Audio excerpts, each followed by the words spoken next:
For the fearless, curious soul, Goldilocks Productions presents The Deep Reading, connecting you to your soul show. This is Suzanne Wyman, the Deep Psychic. Welcome to the show. Thank you for listening in and joining me. I'm very happy to have you. Please think about the commentary that you relate to. Think about how this conversation goes and how it may be an answered prayer or you tuning into the universe and how the universe supports you. I want you to feel included. If I have a message that you think is for you, yes, that message is for you. And I hope this resonates, brings you to a higher vibration, and makes you feel that you're part of something greater than yourself. The universe is connecting to you and answering your questions. Today, I have a really special treat. I've got Darity Wesley with me, and Darity is a person who comes with a deep amount of experience, her own ideas about working in the metaphysical world, and I am really excited to have her on the show with me today. Well, hi there. Hey, Darity Wesley here. Hi, Suzanne. How are you? I'm wonderful. Tell me. I want to shout. Let me. Go ahead. Okay. Let me just introduce myself to all those that are listening. I know that you know me, but a lot of folks don't know me, and so I just wanted to share that I'm what's called a modern-day oracle.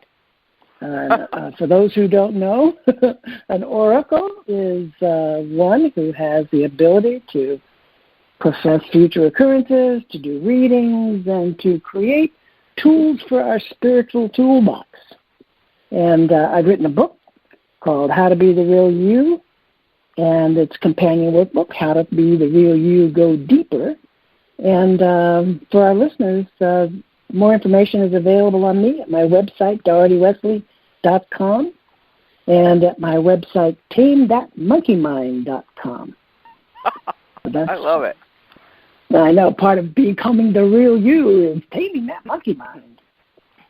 So today I wanted to take and do, we talked about this, and what is it called? It's called the 5 Keys. The 5 Keys to Unlocking Who You Really Are. It's kind of the path. Yeah, the path to self-discovery. Okay. These are what I've found are really important keys to stepping into our authenticity. Cool. Can we do them? Sure. I will say that. You want to know what those 5 keys are? Oh, please. Yes. Oh, no. The 5 keys are, the first one is to accept yourself. Mm-hmm. The second one is to lose the past. The next one is to allow yourself to be vulnerable. Another one is to stop caring what other people think. Another one is to be open and honest with yourself and others. Those are the 5 keys that I have found that really unlock our path of self-discovery and our path to the real us. So, Darity, can I break rapport with you for a moment? I have I'm really hard of hearing, and you have a very soft, hypnotic voice. Do you have a way to turn up the volume on your phone or speak more directly into the mouthpiece for me? I do. Actually, I have my AirPods on. Is that better? I've turned it up as high as it'll go. Yeah, it's just I think it's me. I think you're also very soft-spoken. So I'm just trying to speak up. Just a little bit, please. Okay. Tell everybody who's listening today. Tell them what your concurrent profession is. You have a profession that you have done in tandem and at the same time as working on this process, and share with us a little bit about that, because it is very unusual that a person is involved in the work that you do and then finds themselves working as a modern-day oracle. And so I just want you to talk about that just a little bit, please. You mean my former status as an attorney? Yeah, that one. I'm a recovering lawyer. No. I'm really past that. Yeah, it's true to share more about me with listeners. For 35 years, prior to the last 3 years, I was practicing privacy and information security lawyer, and did business law, intellectual property, and those kind of things. And at the same time, of course, I've had my spiritual path that's been a part of my life all along. As a matter of fact, my law firm was called the Lotus Law Firm. And wow. It was because we brought a new perspective to the law to incorporate communication, cooperation and collaboration as part of being lawyers and working with people and helping to solve problems. So that's been part of my career for the last 35 years. And now I have shifted full-time into being the modern-day Oracle. I started doing the Oracle messages, writing from this Oracle perspective in 2006 on MySpace, for anybody who remembers MySpace. And and then people started wanting to receive it on email, so I started emailing it out, and then pretty soon I built it up, and now I have I have a list of people that I send out what's now called Love from the Lotus World to people all over the world. And I put an Oracle message in, and I talk about the forces at play in the universe, and you can sign up on my website if you're interested. So I have been a lawyer and incorporated those things at the same time. And now that I've moved out of the law because I'm getting towards the end of the life here. It's been a very long life for me at this point. Getting towards the end, I'm ready to step into more wisdom sharing the wisdom that I have, that I've accumulated. Oh, good. How about sharing a short segment of your wisdom with a caller? We have a caller, and I think it's somebody who's calling who knows you because of the area code. So, so what do you think? Would you like to sure. bring the caller on? I'll do a short reading. You can do a short reading, and we're going to we're going to do short readings. And throughout the conversation, we're going to come back to the 5 keys. And that's how I'd like to. You can talk. I thought I could talk, but Darty, you got me. Okay, we got our first caller, I hope, calling in, and let's see who we got here. Nobody. Okay. Now let's wait a second here. So tell me. Oh, there we go. Okay. So tell me the first key, and let's talk about the key that when you were working on writing this process, what was the one that you saw was the most difficult one for yourself personally? Of all 5 keys, you mean? Mm-hmm. Yeah. Of all 5. I think accepting myself, which is probably why I wrote that first for years, all my life actually, until I started working on this particular key. I hated myself. Oh my gosh! Do we have 619 with us? Is 619 caller 619 listening with us? Hello. Hello. My producer told me that you're unmuted and you're able to converse with us. In the conversation. No. Okay. Maybe they're having trouble with their phone or something. All right. So you hated yourself. That's pretty heavy. Oh yeah.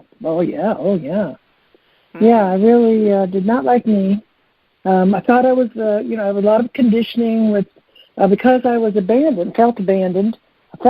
I was in foster homes in the early part of my life. And so I was, I was worthless. I was not loved, unlovable. I mean, why would anybody want me? And so in that experience of being put in foster homes at 18 months and then not rejoining a family until 5, during that period of time, I really got a lot of not good feelings about myself because I was unlovable. And therefore, through the course of my life, all through my teenage years and so forth, having tried to commit suicide, et cetera, et cetera. So that was really, I guess, one of the more difficult steps for me. although each one is its own particular perspective. Right. Well, first of all, what a very open and honest conversation to have, and to, today we would understand, I hope we would have more understanding of somebody who was raised in foster care from a very early age, and that's really such an important developmental process with a child's brain that, Yeah. It really is. So, and when I was in foster care, there wasn't any foster care. I mean, you were just shipped off to people, because this was back in the 1940s.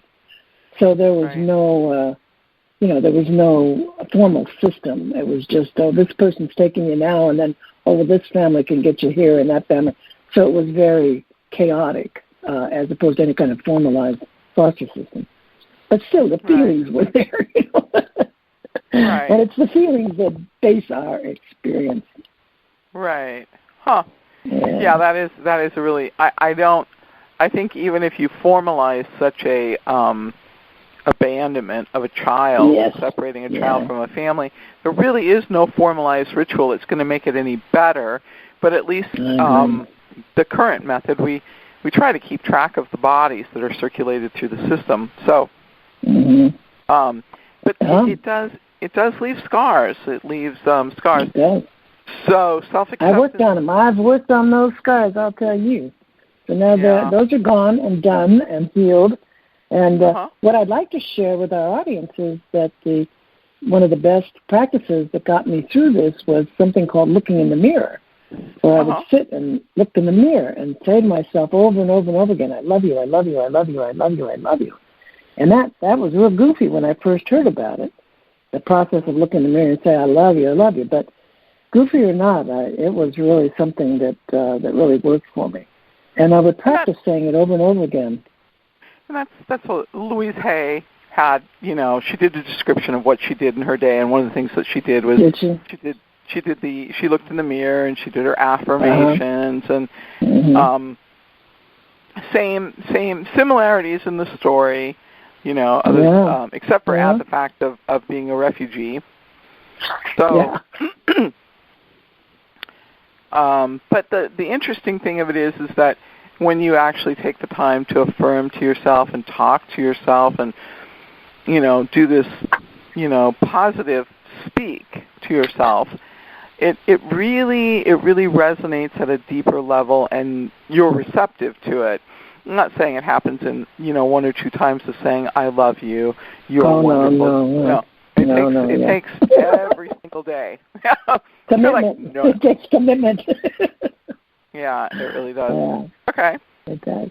So what I liked was, too, when I first started doing it, Suzanne, I noticed when I was doing it that I would look at myself real deep, and I could see that my pupils would dilate as I would tell myself, I love you, I love you, I love you. And I went, wow, that's really interesting. Because, they've said for, hundreds of thousands of years that the eyes of the look into the soul. And I was so surprised to see my eyes dilate. I thought, wow, maybe there's something to this. So iridology is the logical study of the eyes. But now they say that what you see in the iris shows up in the fingerprints, and the fingerprints are a series of circles and triangles and markings. And now there's somebody who is working, it's actually a friend of mine, Richard Unger in Sausalito, California, has the Hand Analysis Institute, and they're using markings on people's hands to determine personality issues. Wow, cool. So there's certain, I suppose, this is what I gather, I could be incorrect, don't quote me. I suppose what they found is that there's certain markings on people's hands if they turn out to be criminals, or there's certain shapes to their fingerprints. But the bottom of your feet have prints, whorls, and all sorts of marks, and from the time you're born until the day you die, the marking of your footprint changes so little that they can identify you based on that print that they took of your foot when you were born. Oh, interesting. Right. So fingerprints, there's fingerprints can wash away. There's some people that can they wash their hands so much that the prints become very light.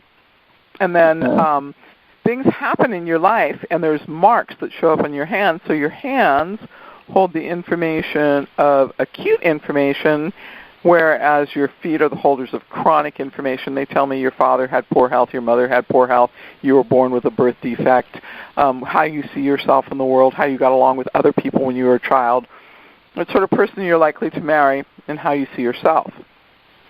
But the talking about body markings and talking about the reaction of the soul to being told that you are loved and you seeing a physical reaction, which I always think that's every time you say that and you go, and I actually could see that there was a reaction, and I think to myself, well, there would be a reaction, wouldn't there? You're addressing your soul.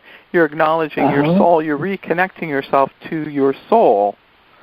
Exactly. So that is the point of the conversation, because you're saying, I love you. And you're saying, I love you to the physical form, but you're saying, I love you to your soul, to your past experiences. Yes.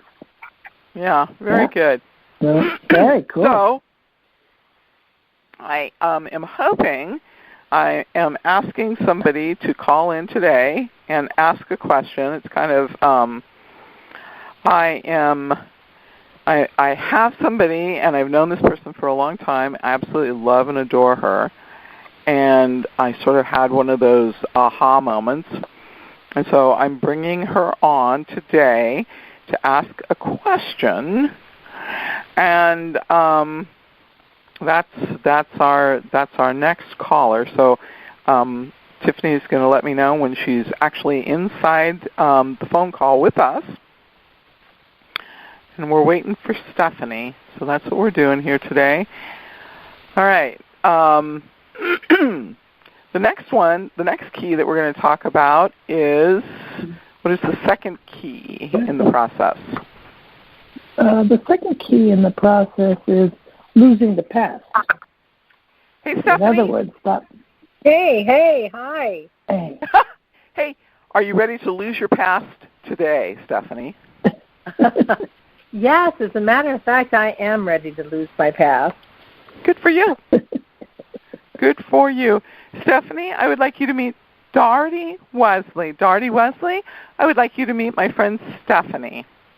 Hello, Hi, Stephanie. Hi. Nice to meet you. Thank you. You're welcome.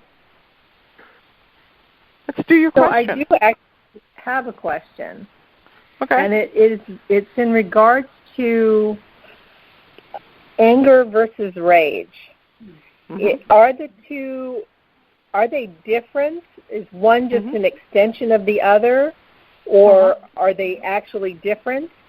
Mm-hmm. And is one not good to have, or what? My main concern is this, is that, anger is one thing, but I try not to be angry. But if I don't allow myself to get angry at certain things, I find myself being rageful.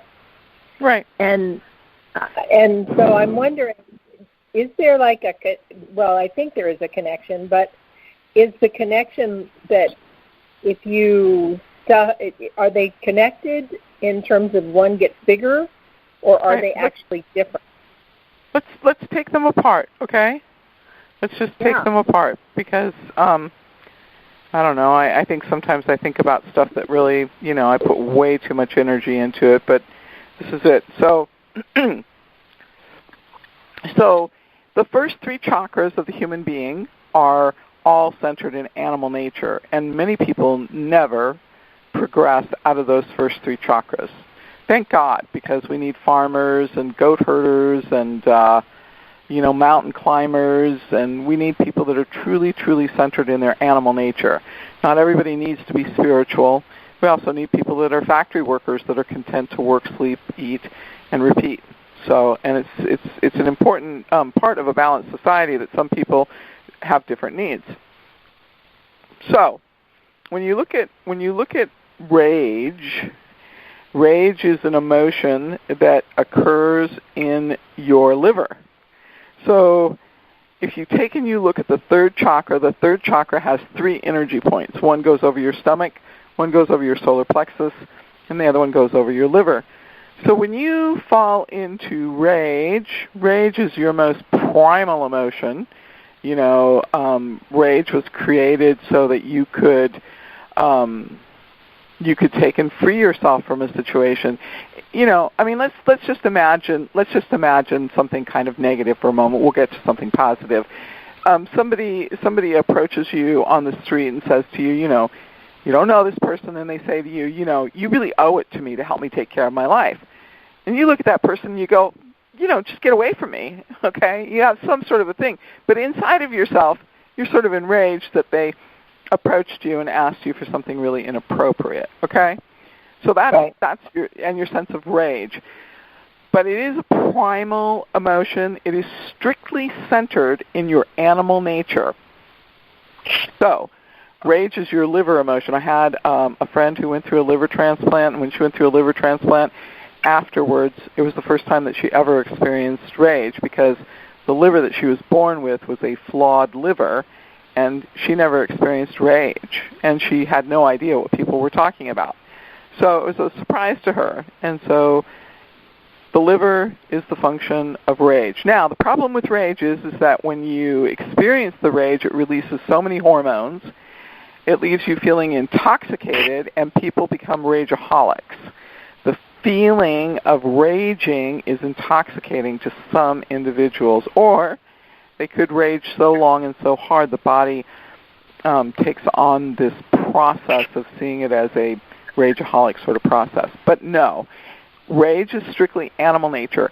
Anger is often a cover for hurt feelings, and hurt feelings are often a cover for anger. And anger, for the most part, and this is a general remark, is a negative expression of love. So you're in a conflict with somebody.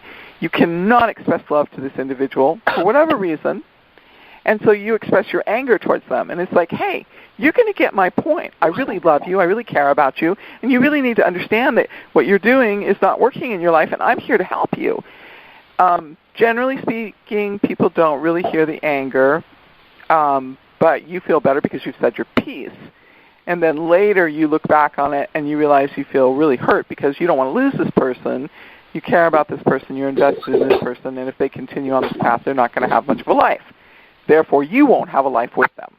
So that's the cover for, that's the difference between rage. Rage is a primal emotion to protect you and to take and force you to deal with an issue of safety. And anger is a heart chakra issue, which is the first time you come into your spiritual energy, and it is a negative expression of love and is often, very often, a cover for negative expression of love. And that is a extreme oversimplification and a broad stroke remark. But, Stephanie, talk to me a little bit and see how that kind of resonates with you. Well, actually, it does, because in terms of the outcome of those two emotions, the physical activity, the physical reaction to them, mm-hmm. when I have felt rages, I'm exhausted. I don't feel well. You know, it's basically, I feel toxic. Mm-hmm. And that, of course, is liver. Right. So what you said made absolute sense in that regard. And also when I felt anger, it's from a different place. It feels from a different place. I'm never out of control when I'm angry. Mm-hmm. You know, I've never, gotten to that place where I see red.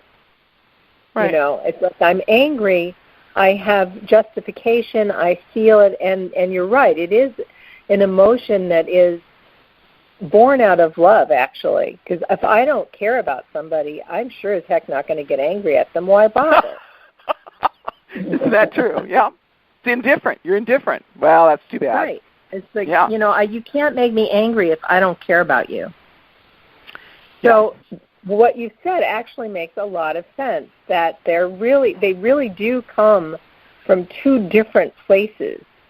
And while they're both emotions, one, and what you also said about protecting you, and, the whole idea of why you would, go into that is kind of like fight or flight. Mm-hmm. Right. And that's definitely solar plexus stuff, too. Right. So third chakra, animal nature. Right. So I can really, to get that. And then the other thing is that anger, that heart chakra brings you between anger and, your heart chakra in the center of your body is that place where you kind of like transition between the animal and the spiritual. That's that place where you move to that. So anger would make sense to me that it comes from a more immature place in your heart chakra, because once let's not label the maturity level, because that puts a judgment on it, and that means that you. So I'm going to ask you to regress. I'm going to ask you to go back to a different point. In your physical body, your solar plexus region is the area which you have to be very careful and you have to protect, and you have certain foods you can eat and certain foods you can't eat, and you've become very aware of this. So as long as I've known you, your issues have always been centered in your solar plexus. Absolutely.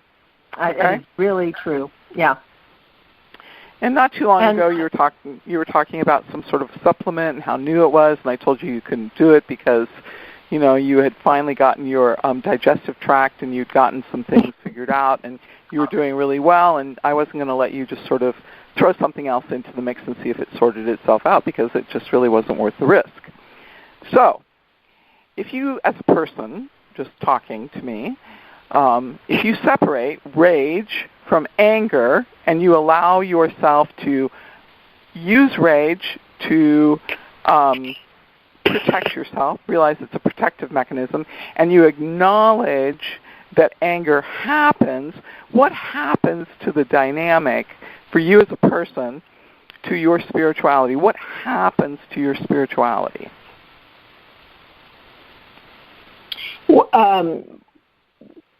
By acknowledging the difference, or by acknowledging that there's anger versus love versus... Separating the process. Yeah. Understanding that one process protects the physical body, your physical being, and the other process is about acknowledging yourself and being able to express yourself. You express anger, that's a negative expression of love. What happens in that process when I separate those two pieces? For you as a person, what happens to you? Well, personally, I feel actually relieved. It makes a lot of sense to me. So I feel like I'm not, and it also helps me define what's going on. I don't quite feel as confused. Okay. So I'm going to go just a little bit deeper and reconnect you to something. If you realize that rage is a survival mechanism, animal nature, and anger is a higher emotion, do you need to judge people for not being able to figure out their angers? Can you be less judgmental, more spiritual, more compassionate, more understanding, more supportive, more connected? If you're not judging that emotion so deeply, can you reconnect to people and still feel safe and trust them?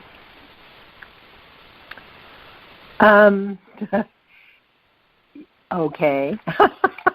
Yeah, no, I think that's exactly where you're going. I mean, that's exactly what that insight allows, is a place where I don't have to be judgmental about protecting myself. in other words, I know that when I'm triggered, that's one thing going on, and my anger is another thing going on. And I can also be a lot more patient with that happening in another person. So yeah, I definitely think that's a place to grow.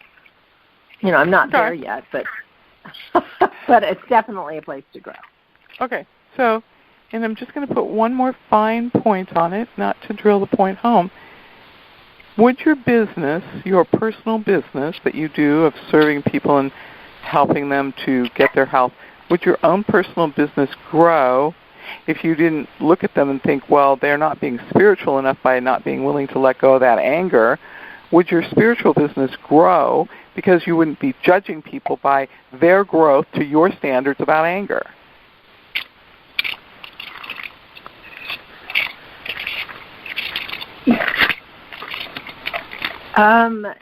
Well, yes, because when you let go of judgment, things flow. I mean, judgment is a form of strangulation, at least in terms of what I understand.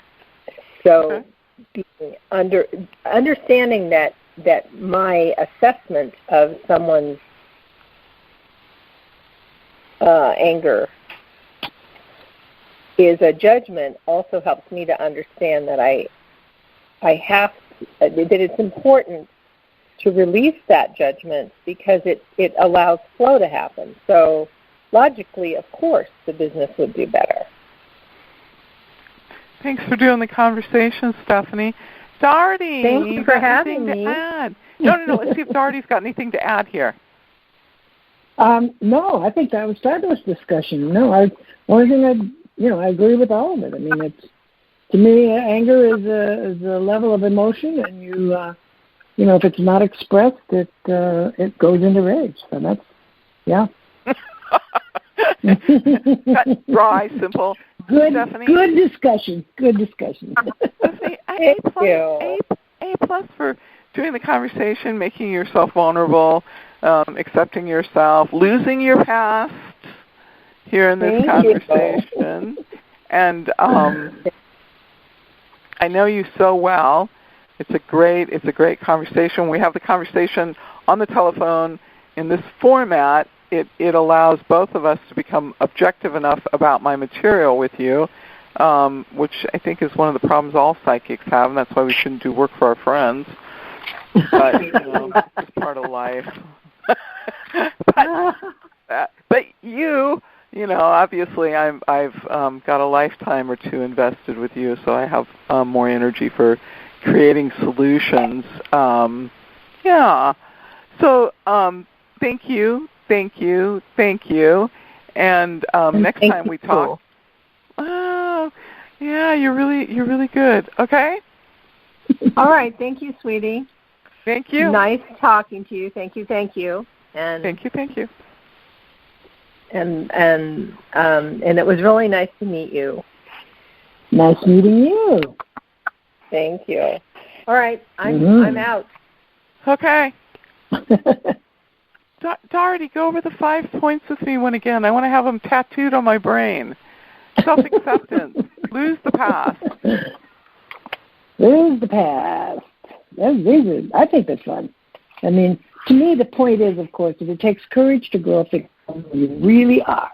And that's the work involved. So, the 5 keys are accept yourself, lose the past, allow yourself to be vulnerable, stop caring what others think, and be open and honest with yourself and others. Wow. So those are the 5 keys I talk about. I love it. Did Stephanie and I cover those 5 keys in that conversation? I certainly think so. Because like you said at the end, I mean, she allowed herself to be vulnerable by asking the question. And, and you pointed out many things, I think, for her to cogitate on, to think about, and to incorporate into what came from her question. So, yeah, I do. Very good. Yeah. Yeah. It's such... I think sometimes we focus in on doing this spiritual work, and I don't think that often enough that I explain to people the benefit of, the work. So you do the work, and the work always is endless, by the way. There's no, destination. Oh, It's yeah. not like you show up for a class and you finish the work and then you go on. No, it's endless.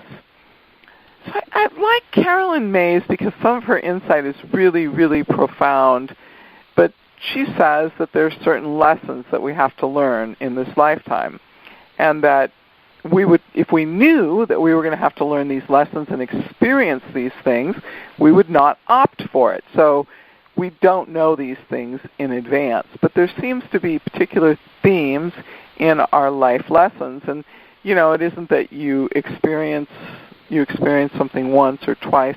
You experience it in many, many different ways, and the more evolved you get, the more deeply you experience it, and the more you understand why you experienced it.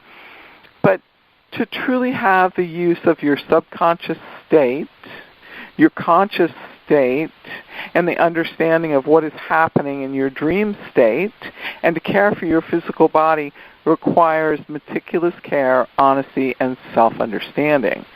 And I just think, for me personally, I happen to really enjoy doing it, but I found that it is not always something that people are willing to do, and I have to always give them the option, always. I completely agree.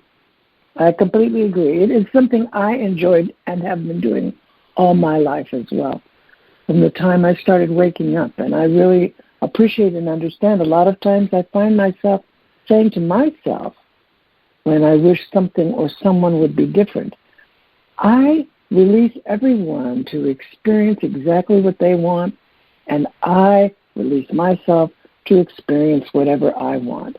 Everybody is individually on their own soul journey, driving their own bus.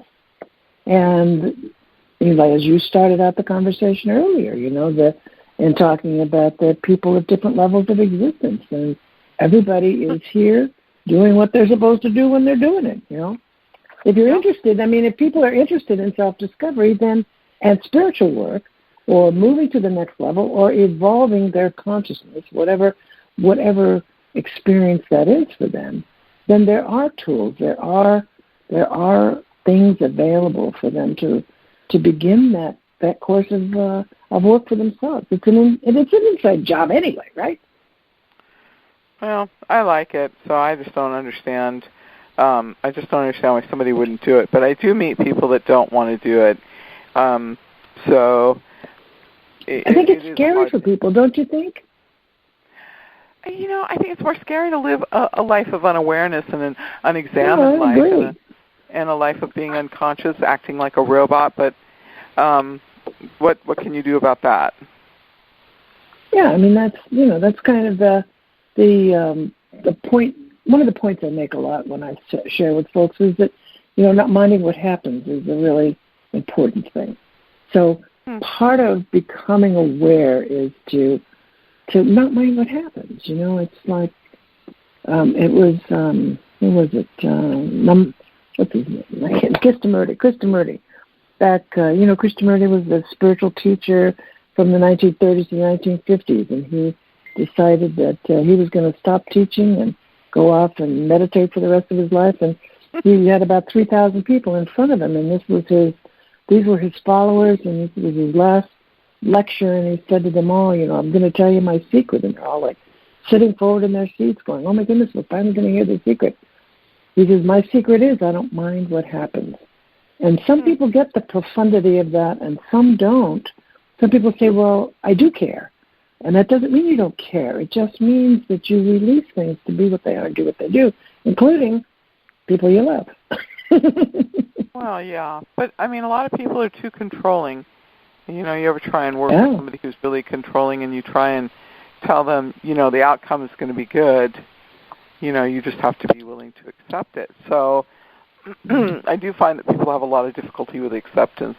Controlling people are just, you work with lawyers. You've worked with lawyers your whole life. Oh yeah, They love control. They love confrontation.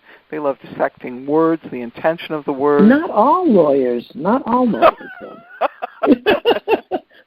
lawyers love confrontation. Not all lawyers. Okay, trial lawyers like probably trial lawyers. Definitely. Yeah. Litigation attorneys, they love that stuff. And it's gotten to a level now. But when I was in 1960 is when I went into the legal field. And in 1960, I promise you, the lawyers didn't act like they act now. Times have changed. There was a comedy between lawyers. They respected and acted nice with each other, even when they were fighting with each other. And now, I mean, at least in the early part of my legal career, when I would go to a deposition or something, I would go, how can these people act like this? Because in my early life, I was a paralegal, and then I went to law school and became a lawyer. And so it was like, wow, the law changed, and people changed, or time changed, or, expression of civility had changed. And so I was really amazed at the difference. And so I think lawyers are different now than they were, 50, 60 years ago. I think that's true. Obviously, protecting security, privacy, technology processes, that wasn't a concern 50 years ago. There was no technology really to protect. No. So, yeah. None. We had our typewriters and our pens and steno pads. That's right. I suppose there was telegrams, but that was about it. There were. Yeah. Okay. So we're coming into that same time then. Yeah, I'm waiting for a caller to come on the line, and so let's see what happens here. So let's go to the fourth key, and the fourth key is not caring what other people think. So tell me how you figured that one out for yourself. Not caring what other people think. Well, so many times I found myself, everything that I did was in response to what somebody else thought. I mean, I found myself quite the chameleon in my early life. Being with whoever I was with, that's what I was. So if I was with Republicans, I was a Republican. If I was with Democrats, I was a Democrat. I made up stuff. I was just afraid to even express who I was because of what other people would think. So, sometimes I would not do something because I was concerned about what others think. Or I would hold back. I wouldn't express my opinion, and I wouldn't do what I would want to do, or go where I wanted to go, or wear what I wanted to wear because I was concerned about what other people thought, which is important to me. That I be thought well of. It wasn't so much me. I mean, and that was the shift. The shift was, it's really about me. It's like Lao Tzu said, that we care about other people think, and you will always be their prisoner. So it's important that no matter why we think we do it, at some point we've based a lot of our life and decisions on what someone else might think of us. And so we end up not doing it because we're afraid. So I guess I sort of have a rebellious I wasn't a very confident person. Confidence. I think maybe I was more rebellious. So I never understood. My family was very much like, you don't go outside unless you're dressed perfectly, and all these other silly nonsense things. And I thought, did I miss something? Are these people paying my bill? Am I living with them? Is there some sort of an entanglement here that I'm not aware of? And I had this observation very, very early in my life. Yeah. And then the other one was, what if I did something and, it was totally outrageous? Well, thank God, because what if I did something that was ordinary and I never found myself? That was by far greater loss. And I have a lot of love for people that do what they are good at, and so that's the so my next person. I think you're going to really enjoy this person. I've got Denise. She's coming on. We had a little bit of trouble finding her phone number and connecting her into the system, but Tiffany has found her, and she's going to be dropping her in. Denise, is that you? It's me. Hi there. Sorry for the confusion. Thanks for straightening it out. No. Denise, I would like you to meet Darty Wesley. Darty Wesley, I would like you to meet Denise. Hello there. Nice to meet you by phone. Hello. Yeah. So, first of all, you are extremely charming and very socially gracious, which touches a soft place inside of my heart, Denise. So thank you for coming on and talking. You're lovely. I appreciate it. It was such an easy conversation with you. So this is going to be a continuation of that, I'm sure. So what would you like to ask about today? This almost sounds crazy, and I've been very lucky and very privileged in my life, generally speaking. I try to live a very sort of good life. I don't deal with a lot of drama. I tend to try and do what I say and the whole nine yards.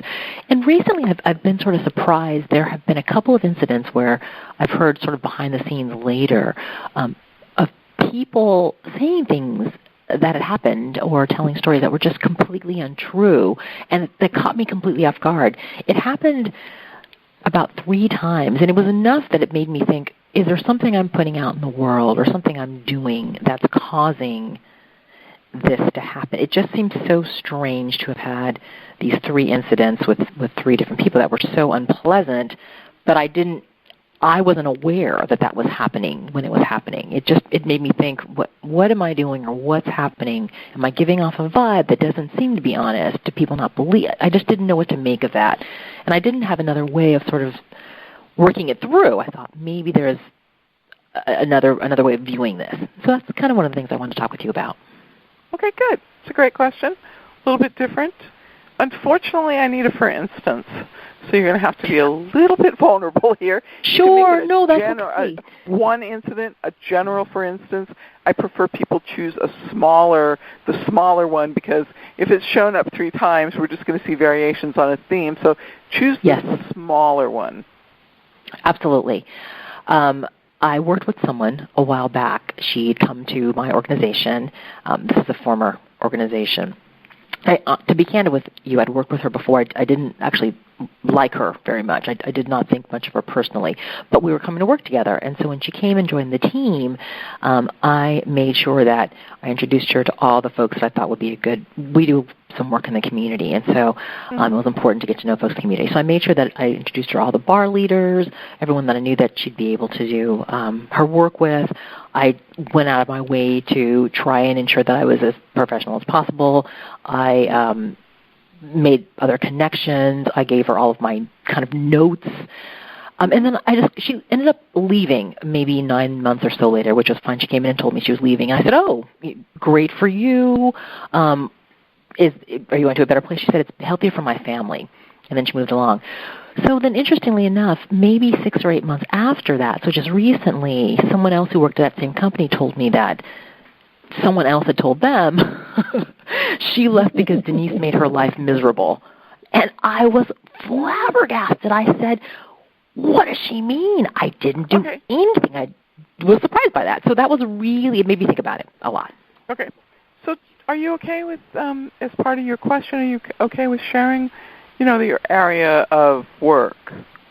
Sure, absolutely. So I work in the legal field. I'm a lawyer, but I don't practice anymore, so I'm legal adjacent. So a lot of what I do is sort of business development, and again, in kind of a legal. I'm not being vague. It's just pretty hard to explain exactly what I do, but it's legal adjacent. That's good. Okay, good. So here's the problem. Here is the problem.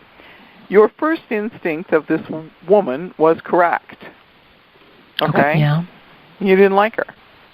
Whatever reasons, you didn't like her. And I have over and over and over and over again, I've seen people and they said, and I go, well, so how'd you meet this person, or what was your first impression?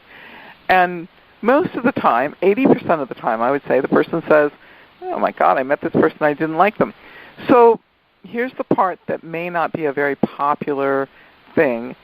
You didn't actually, because I've been around you didn't actually do anything wrong. You didn't do anything wrong. It's just that this person knew you didn't like her, and so she couldn't receive anything that was kind, that was loving, that was socially appropriate. So it doesn't have anything to do with you, but I think that it's hard. It's very, very hard because social graces count a lot. But sometimes I think you just have to be more honest with the person and tell them, you know what, I think that you would be better suited in working with this individual, and not put the effort into it, because you put all that time, all that effort, and all that energy into it. And what did she do? She went off to the next person and said that, oh, my God, I worked with Denise, and she just made my life a living hell. I couldn't stand it. I had to leave. And you didn't do that. You did not do that. Okay?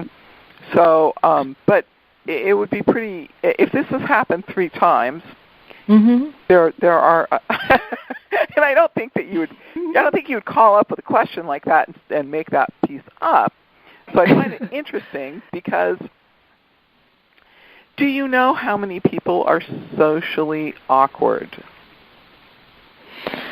You know what? Yes, I think that's a piece. There's certainly folks that aren't necessarily as comfortable dealing with the public. I understand that as well.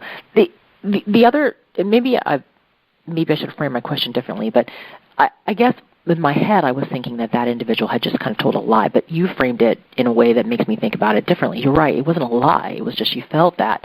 The other 2 incidents were more about, like, this individual that lives in my condo building had told a spate of lies about my dog and me, and that was surprising to me, too, because those things also hadn't happened. That just may be a condo thing, but again, I was so surprised because the person had just total outright lies, and I thought, well, I didn't expect that. So, I love what you've said, Suzanne, because I feel like you've reframed it, and now it seems kind of obvious and silly. I'm looking at it as these are lies, but it's actually something else. It's the one person probably felt that I didn't like her, which I didn't, and this other person maybe has something else related to it. It's the truth. I'm sorry. That was so funny. That is so funny. Okay, so let's go to the dog and the condo, okay? Okay. Let's go to the dog and the condo. First of all, yes, first of all, neighbors in a condo association, I find that they have a tendency to get very rigid, very caught up in the rules, and very much the individual who needs to protect their identity associated with that condo. They are not a person living in a home. They are an individual who has an identity, i.e., ego, attached to who they are as a result of that piece of ownership. And so in order to protect that, they will tell any lie in order to continue to protect their ego. So once again, not real. This is a huge problem with condos because I find that the people that end up on the board end up not being the most honest people.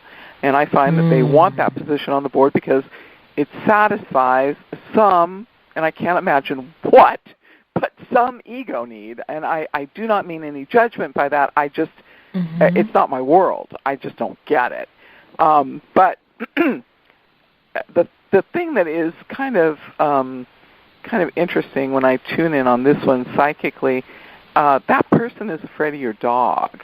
And so this person is trying to create a situation where you're the villain. It's fear. And I don't know why the person would be afraid of your dog, but the person is. Well, that's helpful to know. My dog is 12 pounds and very sweet. But that is useful to know if that's the case. All right, I'll have to sit with that and think about what I can do about that. Well, very interesting. The dog is just a cute little... Okay, so I was at the pet store one day, and somebody had the cutest little chihuahua in their little basket, the little top part where the children usually go. And I go, oh, my gosh, look at that cute little dog.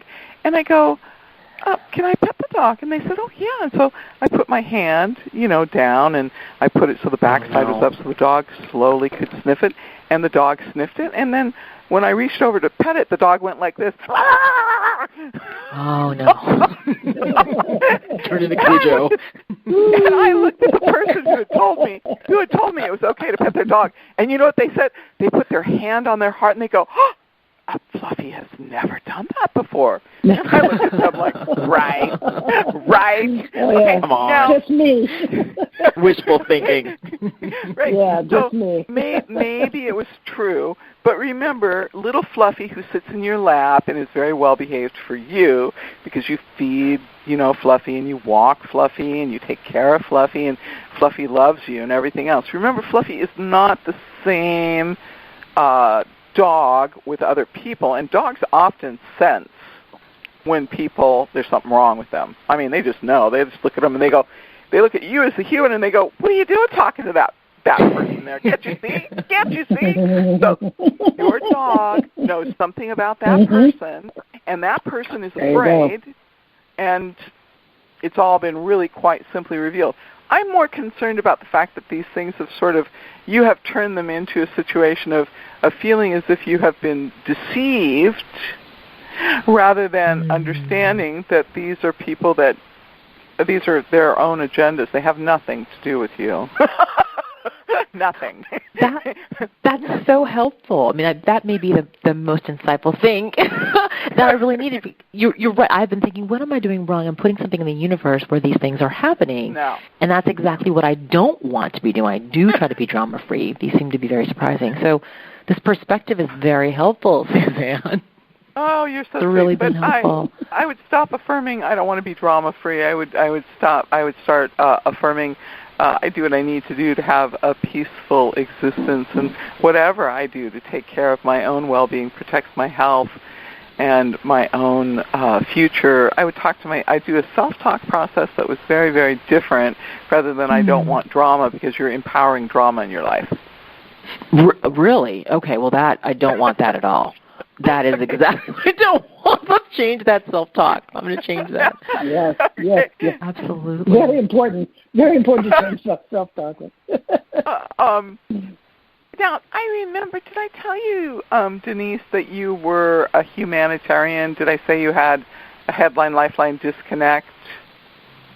You know what? So I listened, obviously, to a couple of your other podcasts, and I heard that. I thought, oh, that's super interesting.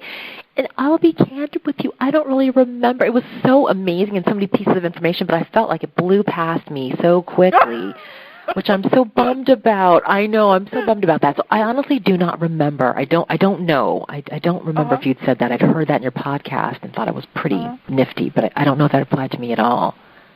Huh. Well, definitely we got to do it again then, because I tell people, I say, it's really fast, so you should record it. And they say, I got a great memory. And then they go, I wish I'd recorded it. And I was thinking, I wish you'd listened to me. Absolutely. That will not happen again. Yeah, I will record it next time completely. I wasn't.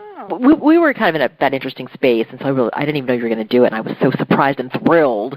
And then after that, I thought, well, that was thrilling, but I didn't. So I told my friend to record it, and she did, and that was amazing. I'll have to do the same thing, too. We do it again. Oh. Yeah, she was able to go back and listen to it, and she just thought, every time she listens, she gets something new. It's so much. It's just so much useful, good, something you want to think about. It's not something that you should just allow to blow by, whether or not you've got a good memory. That is not the answer.